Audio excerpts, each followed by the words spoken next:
חנות התופינים. כן, אהה, כה מפתה. אקחך אל חנות התופינים. אתן לך ללקק את סוכריית המקל שלי.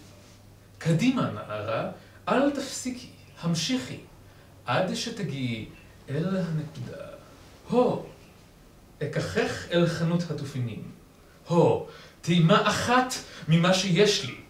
אגרום לך לבזבז את כל הונך. המשיכי, עד שתגיעי אל הנקודה. הו, תוכלי לעשות זאת איך שתרצי. איך תרצי זאת? התשעיני את הדבר הזה, או שאדחף אליו?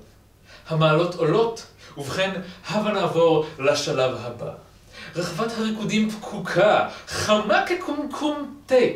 אסביר לך את זה, בובה, זה פשוט. אם תהיי נימפומנית, אהיה נימפומן. במלון, או במושבה האחורי של מכונית סחורה. על החוף, או בגינה, מה שתרצי. יש לי מקל קסמים.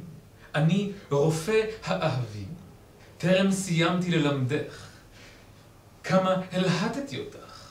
תרצי להראות לי כיצד את נעה, בובה? אין בעיה. עלי למעלה, ואז תקפצי לך, כמו רוכבת קטנה.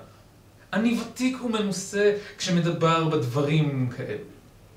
לאחר שתזיעי, תוכלי לשחק במקל שלי. אני מנסה להסביר בובה כמיטב יכולתי. אמס בפיך, נערה, ולא בידך. אקחך אל חנות... עצור, זה מטופש.